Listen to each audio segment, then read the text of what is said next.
अब कर्क राशि की पूरे महीने के राशिफल की बात करें तो जरा गोचर जान लीजिए। कर्क राशि से द्वितीय भाव में शुक्र गोचर कर रहा है, सूर्य गोचर कर रहा है तृतीय भाव में जो 15 दिन तक रहेगा, और बुध की स्थिति बनी हुई है चतुर्थ भाव में, केतु की स्थिति पंचम भाव में है और छठे भाव में बृहस्पति है जो पूरे महीने रहेगा। ऐसे में प्रोफेशनल मोर्चे पर प्रगति की उम्मीद आप कर सकते हैं। नौकरी पेशा लोगों को नए अवसर मिलेंगे। अगर आप चाहें तो इस समय आपके नौकरी चेंज करने का अच्छा समय शुरू हो चुका है। आर्थिक स्थिति की बात करें तो किसी न किसी स्रोत से आपको आमदनी मिलती रहेगी। नौकरी पेशा और छोटे उद्योग करने वाले लोगों को पैसे का लाभ सुंदर ढंग से होगा। कारोबार में निवेश करेंगे तो लंबे समय तक लाभ मिलता रहेगा। आपके रिश्तों में नयापन रहेगा, लेकिन नासमझी रिश्तों के लिए खतरनाक हो सकती है। अविवाहित लोग शादी का फैसला बहुत सोच समझकर करें। ऐसा इसलिए कह रहा हूं कि आपके राशि से 7वें स्थान में शनि की स्थिति बनी हुई है। इस स्थिति में आदमी का निर्णय प्रायः गलत होता है। तो खान पान का ध्यान रखिएगा, नियमित व्यायाम करिएगा और संतुलित भोजन करने की कोशिश करिएगा, वरना कफ खांसी से संबंधित तकलीफ हो सकती है। अगर आप अस्थमेटिक हैं तो इसी अक्टूबर महीने से आपको च्यवनप्राश का सेवन शुरू कर देना चाहिए। जहाँ तक शिक्षा की बात है, रोजगार के लिए अगर आप पढ़ाई कर रहे हैं तो जाहिर सी बात है उम्मीद के अनुसार फल आपको मिलेगा। लेकिन यदि आप भी 4 तारीख को यूपीएससी की परीक्षा में जा रहे हैं तो चिंता करने की कोई बात नहीं है। बस आप एक काम करिएगा कि आप हनुमान जी की तस्वीर को अपने मन में स्मरण करते हुए परीक्षा हॉल में प्रवेश कीजिएगा और घर से निकलते समय थोड़ा सा गुड़, उसमें एक काली मिर्च चुभो करके उसको खा करके हल्का सा पानी पी करके और जो श्वास आपकी चल रही हो बाईं या दाहिनी, वही पैर घर से बाहर निकालिएगा। सफलता आपके कदम चूमेगी। समय बर्बाद मत करिएगा, मन लगाकर पढ़ाई करिएगा और पेपर देखकर बिल्कुल मत घबराइएगा। मन में ये सोचिएगा कि सारे प्रश्न मुझे आते हैं, इसे मैं ठीक ढंग से कर पाऊंगा। पेपर देख करके घबराहट बिल्कुल नहीं होनी चाहिए। हर रोज सुबह के समय शिवतांडव स्तोत्र सुनना और पढ़ना दोनों आपके लिए लाभकारी होगा। पूजावसान समय 10 वक्त्र गीतम यह शंभु पूजन परम पठती प्रदोषे तस्य स्थिरार्थ गजेंद्र तुरंग युक्ता लक्ष्मी सदैव सुमुखी प्रददाति शंभो हर हर महादेव।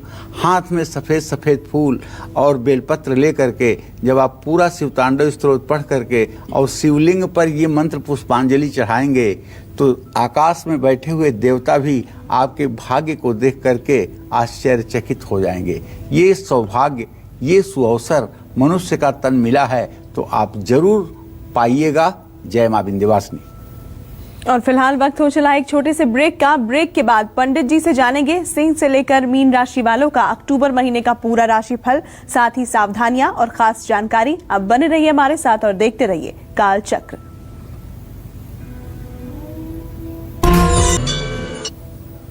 ब्रेक के बाद एक बार फिर से स्वागत है आप सभी का काल चक्र में। आज पंडित जी राशि अनुसार हम सभी को अक्टूबर महीने का पूरा लेखा जोखा बता रहे हैं। अपनी चर्चा को आगे बढ़ाते हुए अब बात करते हैं सिंह राशि वालों की। अक्टूबर का महीना सिंह राशि वालों के लिए क्या कुछ लेकर आएगा, किन चीजों से इन्हें लाभ मिलेगा, कहां इन्हें सावधान रहना होगा, आइए जानते हैं। सिंह राशि के जातकों को अक्टूबर का ग्रह गोचर बताना चाहूंगा। तो सुनिए श्रीमान, आपका राशि स्वामी सूर्य आपके धन भाव में द्वितीय भाव में विराजमान है और आपके शरीर भाव में शुक्र की स्थिति है। आपके पराक्रम के स्थान में बुध बैठा हुआ है, सुख के स्थान में केतु है, संतान भाव में बृहस्पति है। इसका सीधा मतलब निकल रहा है एक लाइन में कि आर्थिक लाभ माने पैसे का लाभ होकर रहेगा। हाँ, नए काम की शुरुआत में आपसे जल्दबाजी हो सकती है, इसके लिए जरूर सावधान रहने की जरूरत है। वैसे सिंह राशि के जातक कहने की जरूरत नहीं है, आम लोगों से ज्यादा प्रतिभाशाली और आम लोगों से ज्यादा एक्टिव होते हैं, लेकिन इनके जीवन में 2 से 3 बार बहुत तेज उतार चढ़ाव आता है जब ये हीरो से जीरो बन जाते हैं, लेकिन ये फिर संभलते हैं। और इनके जीरो बनने का कारण सिर्फ इनका ओवर कॉन्फिडेंस और जल्दबाजी होती है। अगर ये जल्दबाजी और ओवर कॉन्फिडेंस, अति विश्वास से बचें और थोड़ा सा पेशेंस अर्थात धैर्य रखें, तो मैं दावे के साथ कह सकता हूं कि ग्रह स्थिति कितनी भी विपरीत हो, लेकिन सिंह राशि के जातक बहुत मुसीबत में नहीं पड़ सकते हैं। कारोबार में प्रतिद्वंदियों का सामना आपको करना पड़ेगा। अगर आप कहीं टेंडर दे रहे हैं तो बड़ी कठिन लड़ाई आपकी होने वाली है। और अगर आप नौकरी पेशा हैं और सबसे ज्यादा अच्छा काम करते हैं तो आपके ऊपर काम का भी बोझ बढ़ेगा। इससे बहुत ज्यादा घबराने की जरूरत नहीं है। यह काम का बोझ जल्दी 15 दिनों के बाद कम भी हो जाएगा, लेकिन इन 15 दिनों में किसी तरह की व्याकुलता, बेचैनी या घबराहट न प्रदर्शित करिएगा। पैसे के मामले में धन लाभ होकर रहेगा। खरीदारी पर खूब खर्च करेंगे। इस महीने बचत और निवेश पर आप ध्यान दें तो पैसा भी टिकेगा। आज कपड़ा खरीदना चाहते हैं तो 2 अक्टूबर है, गांधी जयंती है, कपड़ा भी खरीद सकते हैं। शेयर बाजार में दीर्घकालिक योजना के साथ आपको निवेश करना चाहिए। अपने संबंधों में अभी काफी बेहतर समय का एहसास आप कर सकते हैं। वैवाहिक जीवन में वैचारिक परिपक्वता रहेगी। वैसे भी अविवाहित लोगों के लिए समय अच्छा है।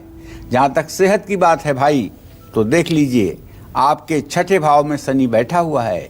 त्वचा रोग से राहत मिलने की संभावना है, लेकिन शरीर में कहीं दर्द हो सकता है। नर्वस सिस्टम इसको कहते हैं, नसों का खिंचाव शुरू हो सकता है। आपके लिए मसाज जरूरी है।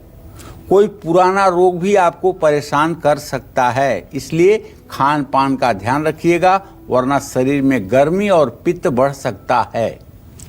यदि आप प्रतियोगी परीक्षाओं की तैयारी कर रहे हैं तो रोज प्रातः आप सूर्य को जल दिया करिए, 24 बार गायत्री मंत्र का उच्चारण किया करिए और खूब मेहनत करके पढ़ाई करिए। और जरा सा भी जब पढ़ाई में मन न लगे तो आप मनोरंजन के लिए कोई गाना सुनिए, कोई कहानी की किताब पढ़िए। तो इस तरह से आप अपने मन को पुनः फ्रेश करके पढ़ाई में लगाएं। बच्चे शेड्यूल बना करके अगर पढ़ाई करेंगे तो लाभ मिलेगा। सूर्य को जल चढ़ाएं, सूर्य की स्तुति करें। और हाँ, अगर कंपटीशन के एग्जाम में आपको जाना है तो आदित्य हृदय स्तोत्र का नित्य आपको पाठ भी करना चाहिए। जय मां विंध्यवासिनी। और आइए अब बात करते हैं कन्या राशि वालों की। अक्टूबर का महीना कन्या राशि वालों के लिए सफल रहेगा या असफल? इस महीने कौन सा संकट इनके जीवन से दूर होगा और क्या लाभ होगा, आइए जानते हैं इस बारे में।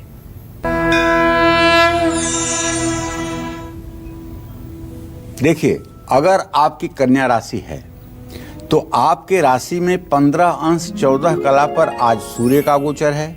आपके धन भाव में इस समय बुध का गोचर बना हुआ है।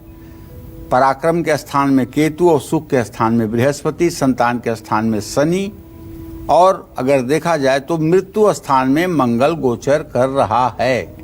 लेकिन ये मंगल 1-2 दिन के बाद ही यहाँ से हट जाएगा, इसलिए डरने की बात नहीं है। अक्टूबर का महीना नौकरी और कारोबार करने वाले दोनों लोगों के लिए सामान्य रूप से अच्छा रहेगा। कारोबार में नए लोगों से आपको जुड़ने का सौभाग्य प्राप्त होगा, जिससे आपको लाभ मिलेगा। बाड़ी में मिठास रहे तो सभी काम बन जाएंगे। आर्थिक स्थिति के बारे में अगर हम आपके बात करें तो आपके द्वितीय भाव का जो बुध है और उसकी जो स्थिति बनी हुई है और शुक्र की जो स्थिति बनी हुई है, उसको देखते हुए कहा जा सकता है कि आमदनी तो अच्छी रहेगी। इससे भी नौकरी पेशा और छोटे मोटे कामकाज से जुड़े लोगों को अपने दैनिक आमदनी के अलावा पुरस्कार या इंसेंटिव के रूप में भी ज़्यादा आमदनी हो सकती है। अब एक बात तो जरूर कहना चाहूँगा कि व्यय भाव में शुक्र की स्थिति है, तो ऐसे में थोड़ा सा मौज मस्ती अय्यासी में पैसा आप बर्बाद कर सकते हैं। मेरा सुझाव है कि अभी ये शुक्र कम से कम 20 दिन तक गोचर करेगा आपके इस भाव में। मौज मस्ती ठीक है, थोड़ा सा आनंद तो लेना चाहिए, लेकिन ऐसा आनंद भी नहीं लेना चाहिए जिससे आर्थिक स्थिति बदतर हो जाए।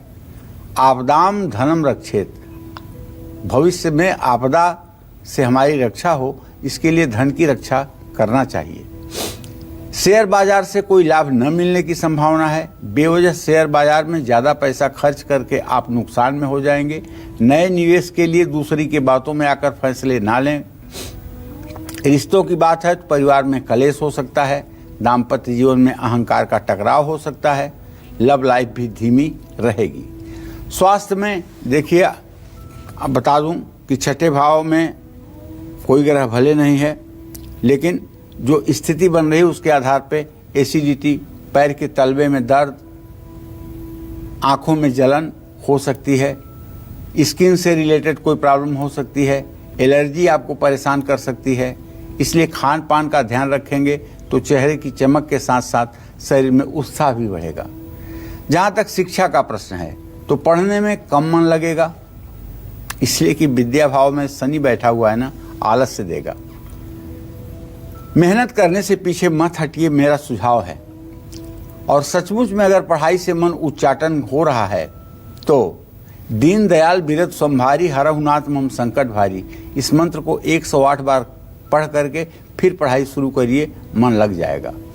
माँ सरस्वती की पूजा उपासना आपके लिए वरदायी होगी और ओम ऐंग इस मंत्र का यथासंभव जप आपके रिकॉल मेमोरी अर्थात स्मरण शक्ति को बढ़ाएगा। जो चीज़ें आपने आज के 6 महीने पहले पढ़ी हैं, साल भर पहले पढ़ी हैं, वो चीज़ें अगर आपको अब याद करना है और जल्दी वो याद नहीं आ रहा है कि आपने पढ़ा क्या है, वो चैप्टर क्या था, उसका हेडिंग क्या थी, तो आपको अपनी रिकॉल मेमोरी को ठीक करने के लिए ये चाहिए कि आप भगवती सरस्वती की आराधना में ओम ऐंग का 108 बार सुबह 108 बार शाम जप करिए। इससे आपकी रिकॉल मेमोरी बहुत अच्छी रहेगी। आप जिस सब्जेक्ट को अपने मन में याद करेंगे उसका पूरा कंसेप्ट आपके मन में क्लियर हो जाएगा, जिसे आप पेपर में लिख करके और सफलता पा सकते हैं। जय मां विंध्यवासिनी।